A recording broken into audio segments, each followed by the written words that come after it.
இன்றைக்கி ஒரு சூப்பரான ரெசிபி பண்ணேன். அதான் சோம்பேறி சிக்கன் அப்படின்னு நம்ம பேர் வச்சுக்கலாம். நிறைய ரெசிபிஸ் வந்து யூடியூப்பில் பார்த்துருக்கேன். அப்பப்போ பார்க்குறது நமக்கு யூஸ் ஆகும் அப்படிங்கிறதுக்கு இது ஒரு எக்ஸாம்பிள். நிறைய ஒர்க் இருந்ததுனால எல்லாமே தக்காளி வெங்காயம் எல்லாம் வதக்கிறதுக்கு டைம் இல்லை. ஸோ எங்கள் அம்மாலாம் ரொம்ப வதக்காமல் வைக்கிற மாதிரி அப்படியே சிம்பிளாக சிக்கனு 2 வெங்காயம், 1 தக்காளி, இஞ்சி பூண்டு கூட பேஸ்ட் அரைக்கிறது கூட டைம் இல்லை. ஸோ அதை கட் பண்ணி தான் போட்டேன். அது எங்கள் அத்தை போடுவாங்க அந்த டெக்னிக்கு.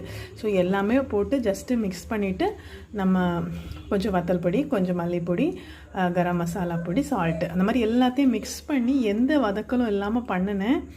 சூப்பராக வந்து அப்படியே ரைஸுக்கு நாங்கள் உருளைக்கிழங்கெல்லாம் போடுவோம். ஸோ ரைஸுக்கு டேஸ்ட் பண்ணி சாப்பிட்டா சூப்பராக இருக்குது. அவ்வளோ அழகாக வந்துருந்தது. வதக்கி தான் பண்ணணும் அப்படிங்கிற எந்த இதுவும் இல்லை. இதிலே நிறைய நெய் மிதந்தனால நான் எண்ணெய் கூட போடலை. உங்களுக்கு வேணும்னா மேலே வந்து தாளித்து கொட்டிக்கலாம். நான் வந்து கருவேப்பிலை, கொத்தமல்லி எல்லாம் எல்லாமே உள்ளே போட்டேன். சூப்பராக இருக்குது. நீங்களும் ஒரு நாள் ட்ரை